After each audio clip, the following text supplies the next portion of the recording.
And good morning, Riverton. This is Kevin Shields along with Cody Beers, Baylor Beers, and myself as we talk Riverton High School sports. Oh, got in late last night, going to Jackson, facing two 1-8 teams. And the girls' game, as we said in the pregame, fellas, the girls had to come out focused and not allow to happen what happened last year, which is they lost to Jackson. Jackson's first win in over 30 games last year. They stormed the court. Unfortunately, the offense could not find a rhythm. That focus really wasn't there, and they fell again at Jackson 35-33. Boys win 42-36, and the closest thing I can call it a murder ball that I've ever seen. Refs called a lot of fouls, but swallowed their whistle on a ton of stuff. It was quite incredible to watch. So we have that. And another thing, I just want to give a shout out just because I think it's incredible because you never hear whippings like this, to Maggie Matson from Cheyenne East. She won a Gatorade Athlete of the Year for cross country. She won state by 26 seconds. In cross country, that's like winning a NASCAR race by 6 laps. So shout out to her. Of course, really the story of success of basketball here in Fremont County so far this year is the Wyoming Indian Chiefs. Yeah, the Chiefs and Lady Chiefs are having good years. Lady Chiefs 12-4. Wyoming Indian, the Chiefs, the boys 14-2. Just an absolute total grueling non-conference schedule for both teams. They've only been home for 2 games, and they will be home following this weekend for most of February, and regionals, of course, here at Riverton High School. But absolutely grueling road schedule, tournaments all over the place, road trip to Lodge Grass, Montana, and more of the same today as I head over South Pass and be in Big Piney tonight at 5:30 and 7, and then tomorrow afternoon in Kimmer. But Wyoming Indian, both the boys and girls, they're going to make a run at the 2A state championship. A lot of talent, senior-laden boys team led by Hyanito Monroe Black, eclipsed 1,000 points about 10 days ago in his high school basketball career. And then Taya Dixie last weekend up in Cali eclipsed 1,000 points in her career for the Lady Chiefs. Both teams are rounding into fine shape as we get close to conference season, which really gets underway today. And then they'll have one last non-conference road trip up to Rocky Mountain in a couple weeks.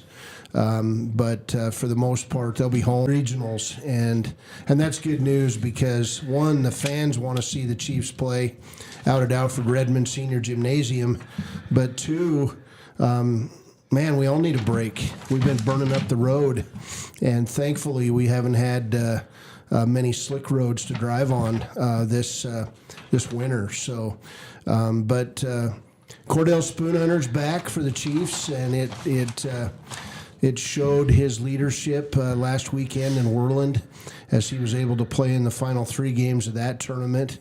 And, you know, he brings a presence at point guard. He brings assists. He brings rebounds, and he brings scoring.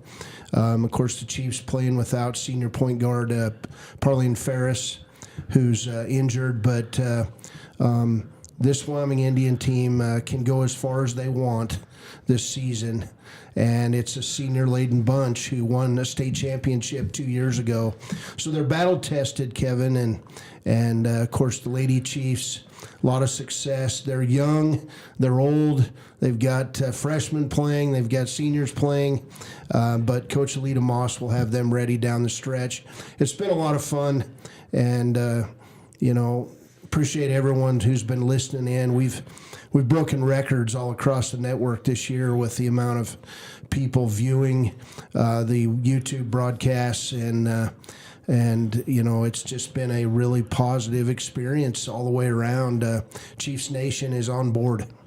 Well, and that's kind of one of the other themes is Wyoming Indians had, one home game so far? One home game. One home game. Riverton, after 14 games, finally comes back to the friendly confines of Wolverine Gymnasium on Saturday. Something's going to have to change in high school basketball because things have gotten really out of whack with all these preseason tournaments. At one point they played tournaments to allow you to add an extra game, and now everybody wants to host a tournament.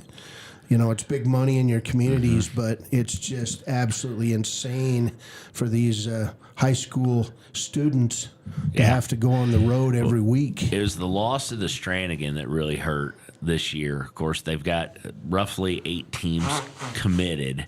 That really doesn't mean anything until we get closer, so hopefully it'll be back. I also get it, too. It makes it a little bit easier and a little bit cheaper overall than traveling just nonstop to try and get up to 20-plus games.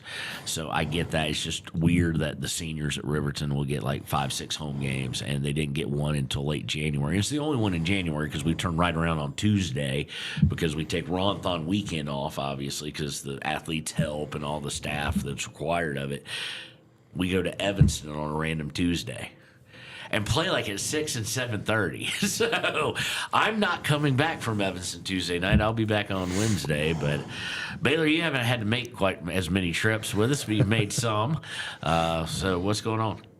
Yeah, exciting sports scene. I've only really focused on the Chiefs myself, and that week that they came back from Christmas, we're talking about the schedule, crazy schedule. They played 4 different games in 1 week, which is tough when 2 of those games are 2+ hour road trips, one way.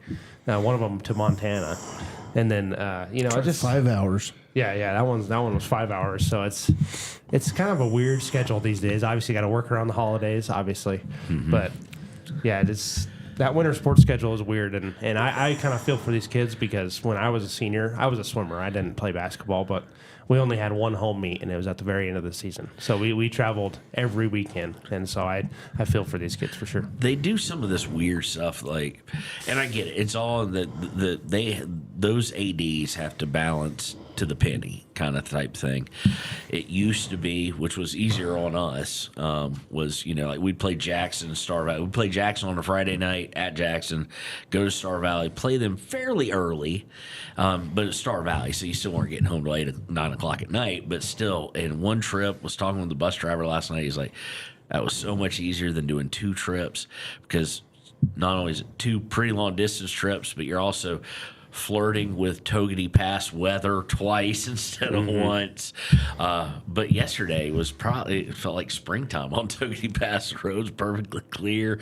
A lot of snow off to the sides, but that was about it. So it was overall, here's a segue coming, a relaxing trip. And if you're looking for a better way to relax,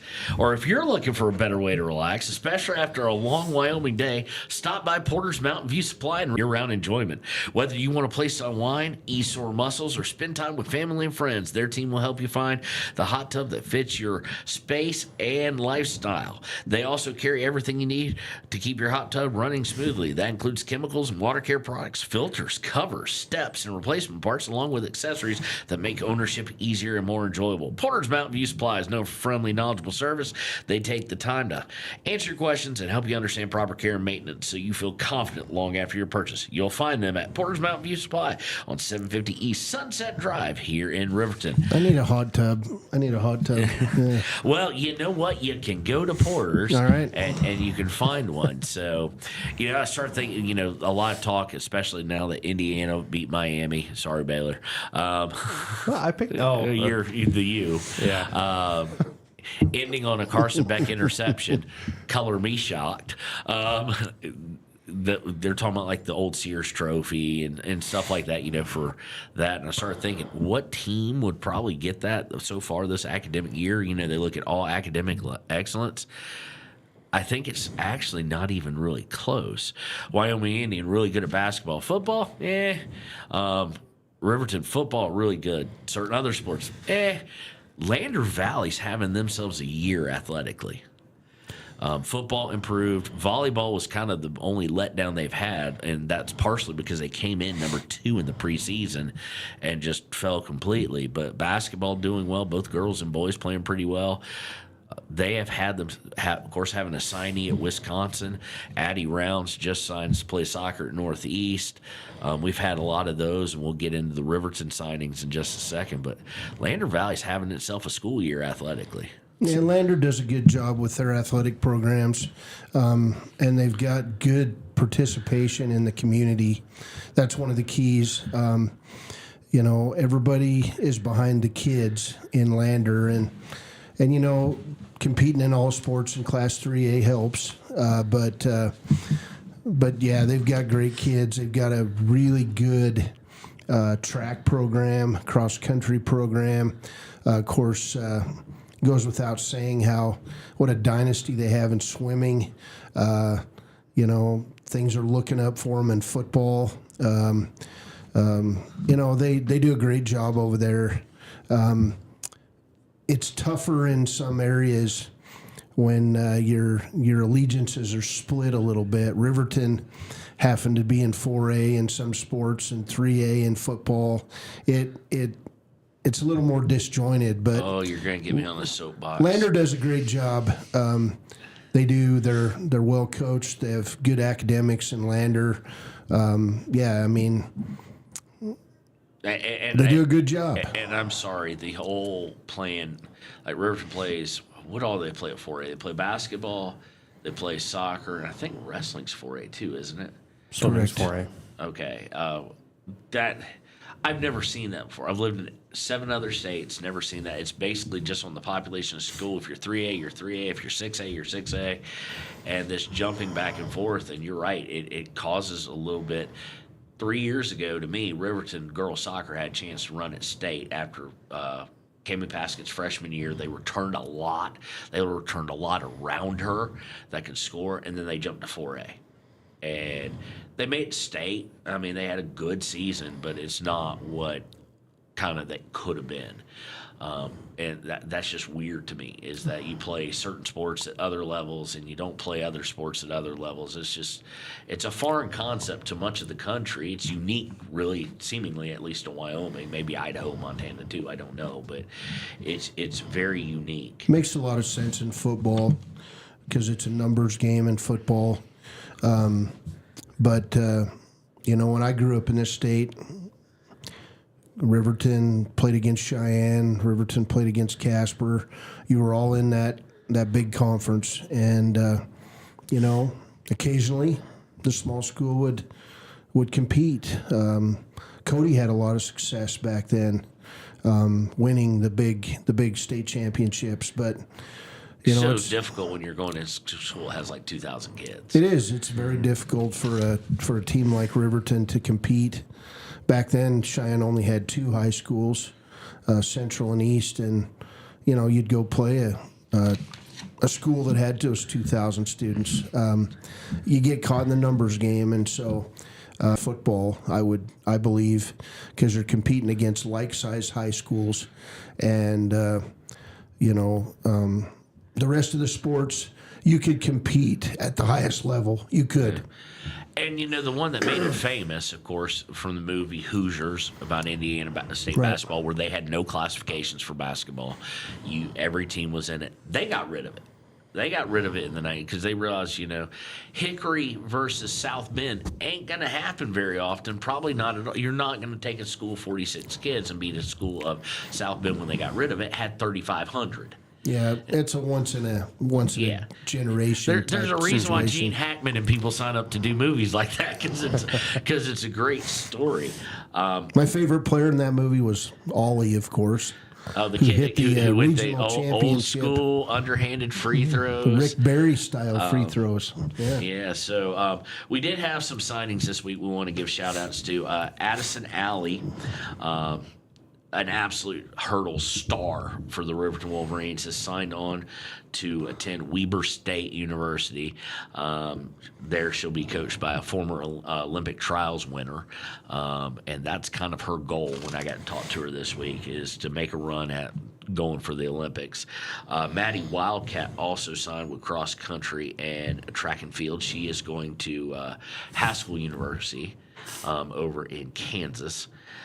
Decatur Yarber and Celia Maharado both signed with LCCC for soccer. And Talon Leesburg on Friday, when we were at Wyoming Press Association, has signed to play at Rocky Mountain College. So a lot of signees coming out of Riverton here past couple days.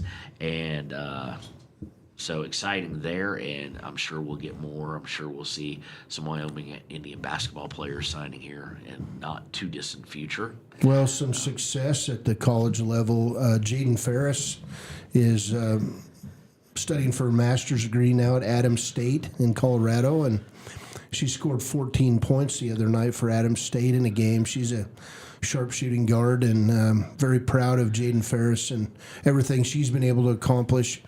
Also, Angela Storga, who's playing at Haskell University, has had a lot of success this year on the basketball court. So, good stuff. I mean, Fremont County athletes going on. There are places to play for a few kids, and it's great to see these young people taking advantage of their opportunities and moving on. And Blue Blackbird will be signing. She just hasn't announced her date yet. She's a soccer player. No surprise, actually, with Blue signing.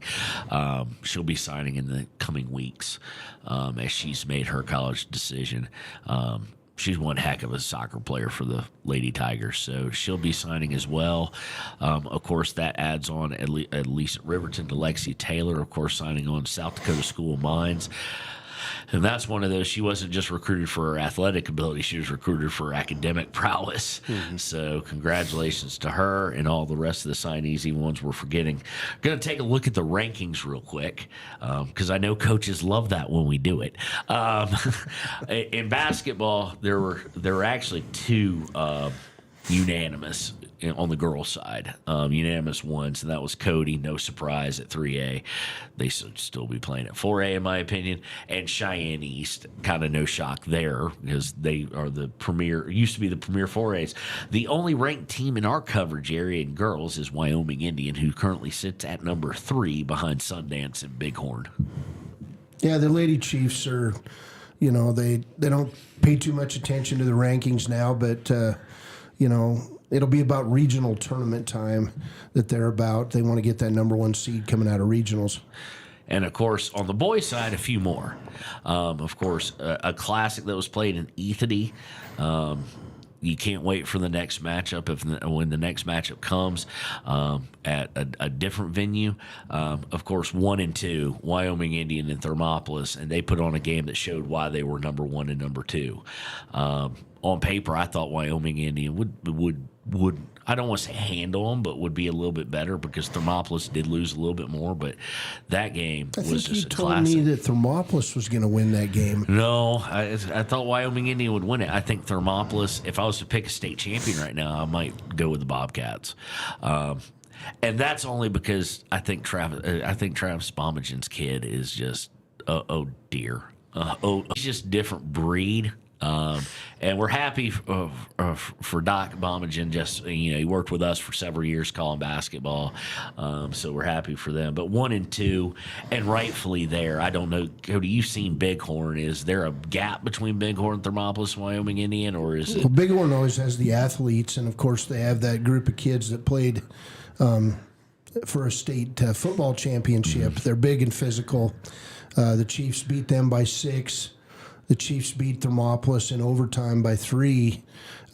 So those top 3 teams, are going to be tough. Of course, Pine Bluffs is always there, and they're in the top 5 too. So who knows what's going to happen? But again, regionals are the most important thing. You want to get that number 1 seed going to state. Yeah, and because then Wyoming Indian wouldn't have to face Thermopolis again until the championship, if that were to happen. Yeah. And then at Class 3A, the Lander Valley boys currently sit at number 4. Good job by them. A little bit of a shakeup, though, year over year, if you've been calling 4A, is the fact that in Class 4A, Sheridan's 1. That's no shock on the boys' side. What is kind of shy. It shouldn't be, for those of us if we paid more attention. But Rock Springs and Green River, conference foes of Riverton, 2-3. Green River's very good girls and boys teams this year. Green River girls are number 2, and they're number 2 because they came into, that was a fun game to watch, especially the first half, down at the Cheyenne James Johnson Memorial Invitational. Green River girls versus Cheyenne East at East, and Green River, kind of the rumor going around was they'll probably be number 1 if they win this game. They were number 3 when they came into it, but I think they beat number 2 at the time. And the East girls, about middle of the second quarter, said, this is enough. We are the premier program. We've been the premier program. And they kind of left them. Just kind of left them in the dust. Didn't beat them by 20 or 30 or anything, but got like that 10, 12-point lead and then just never surrendered it. Now, that said, East is not as good as it has been in the past, because I've seen some East where that full-court press would cause problems for just about anybody. For Riverton last night, the problem against in the win for the boys was they faced a 2-3 zone, and only 2 threes were made like the whole game by anybody. So they weren't shooting over the zone, and so the zone was coming into effect. But we'll switch up here. We got a few more minutes. Big Denver Broncos game coming. You just, as much as I don't like Auburn kids, he did go over to Oregon and whatnot, and I don't hold it against him per se. You got to feel for a guy like Bo Nix. You know, you lead the team, big win, one of the bigger wins since really the Peyton Manning days. You beat Josh Allen, who once again shows that he did not play as like an elite quarterback in a game he needed to be elite. And I think that's fair to call him out on that, because they sure called C.J. Stroud on it the next day. But you feel for a kid who comes over, the coach is like, hey, congrats, you just did this. And the quarterback looks at him and goes, something's wrong. And to literally go into that press conference, and Sean Payton has to come out, and the first words out of his mouth are basically, surgery tomorrow, Bo's done for the season. And you're going to ask Jared Stidham to step in, kind of a career journeyman a bit, was with New England, has to go up to a very tough place to play, a team that is like the Broncos playing some of their best football now, and you got to do it with your backup quarterback, who hasn't taken a whole lot of snaps. No. So we'll hand it off to our fantasy and NFL guy, Baylor, on this. What do the Broncos have to do besides hope it's like a 10-3 game? Well, I think, you know, first of all, yeah, hats off to Bo. I mean, what a win, and then, man, just heartbreak for everybody. I mean, the pictures coming out of the locker room, everybody's really emotional, you know, after what should have been a really exciting win. And then obviously, as a Broncos fan, it just killed you. When I heard the news, I thought it was a joke, you know, like that. It's that kind of deal, just because it was so shocking. But Jared Stidham comes in, obviously. Fun fact, out of the class, I can't remember now. This is going to mean nothing because I can't remember which class it was, but he was the best dual threat quarterback rated by Pro Football Focus. Anyways, that doesn't matter. You know, Jared Stidham's a quarterback. He knows this offense. He's been a part of this offense for several years. The Broncos paid him extra money as a backup to keep him. So, you know, something's there that Sean Payton likes. And, you know, this whole season, Bo Nix hasn't exactly. There's been a few games where he's lit it on fire, but he hasn't exactly lit it on fire. He's more been a game manager. Absolutely. And Jared's capable of coming in and doing that. And really, you as long as he doesn't make any silly mistakes, you know, doesn't give the Patriots a short field, you know, stuff like that, tries to put the Broncos in a position to score, and you let the Broncos defense handle the Patriots, this is going to be a close game. And that's the weird part, is because of the way pro contracts are, is it really leads to this. Because in college, you know, even when, like, Seth Mills and Carson Beck still got some playing time, anytime it was a blowout. High school, you know, with Blake Gambino, if it was a blowout, you might see the backup quarterback come in and get some snaps. In the pros, because you have so many incentives for completions and whatnot, you don't really take the starter out, no matter what the score is. So it's going to be interesting to see how does he fit in. It's going to be an interesting one. And now we'll transition, because this ought to get some debate going. No, let's talk about this a little bit more, because, you know, 10 years ago, the Broncos had to bring a guy named Brock Osweiler in to spell Peyton Manning, who was hurt. They went to the Super Bowl, They won it. And who started that Super Bowl? Well, Peyton Manning did, but Yeah, okay. but I'm telling you, there's a plan. I think Jared Stidham will come out throwing the ball all over the field. I think the Broncos are going to show that there's a reason why they've got the guy. Yeah. They've got a lot of confidence and ability. It doesn't matter where he's from, Kevin. Auburn. I don't know why you say you don't like Auburn guys I because will disagree with your Auburn guys, assessment of him throwing all over the field because New got a live England. arm. No, New England is legit though. There's a reason New England is the 1 seed, It's in and there. it's not They're just not the Drake, 1 the 2 seed. seed. Excuse me, and it's not just Drake May. Although Drake may be the MVP in my opinion, I don't think he's going to get it. But, Denver will be just fine this Sunday. They got the number 1 defense. oh yeah, I think And, I think it will be an absolute killer game. I see Stidham throwing 3 touchdown passes on Saturday and Sunday. But now I don't. I think Denver would be better off with Bo Nix. There's a reason Bo Nix was the starter, and it wasn't close. I'm not saying they wouldn't be better with Bo Nix, but I think he's ready. Denver didn't like shred offensively. In the second half, especially the Bills, and the Bills' defense was not known as elite by any stretch of the imagination. But let's back up to the Bills. Which brings us just a to bit. a question. But no, let's back elite up to the Bills. quarterbacks play elite in the big games, and this is not the first time that Josh Allen, and this may be the worst time though, because that turnover at the end of the first half is completely inexcusable. Don't get me wrong, Josh Allen is a first ballot Hall of Famer. But does he want to be up there, and you're going to hate me for saying this name, does he want to be considered with the Bradys, but then, yes, the Patrick Mahomes with 3 Super Bowls? Does he want to be at that level? You cannot, in a game where the first half the Broncos were playing much better than the Bills were, you cannot be carrying that ball way out here and give them a free 3 points. And when you look at it at the end, that's the whole reason it went to overtime, because the Bills played pretty good in the second half, brought it all the way back, went to overtime. But 4 turnovers, if we're going to call C.J. Stroud out at the Houston Texans, which we obviously should with 5 turnovers, you got to call Josh Allen out too with 4. It was a horrible game from a guy who people want to sell as an elite best quarterback in the league. It just was, and that's the second time this season he's done something similar to that. Let's talk about what's happened since the game. I think we're noticing that things have to go right for teams. Oh yeah, I mean, Well, hear me out. Things have to go right for teams, and obviously there's a lot more problems with the Buffalo Bills than any of us who watch from 2,500 miles away know about. A lot of turmoil, a lot of internal things going on. No excuses. Yeah, he should have played a better ball game, but there's a lot of issues going on right now within that franchise, and he's the answer coming out of the back end. But they've got a lot of things to change there. They're going to have a new coach. They're going to have a lot of new things, new receivers. Things are going to change a bunch in Buffalo. And I think coming out of the back end of that, you've got to look at that. You've got an owner that is coming out very vocal this week. yeah, very. There's controversy there, and so we'll see what happens this spring and summer.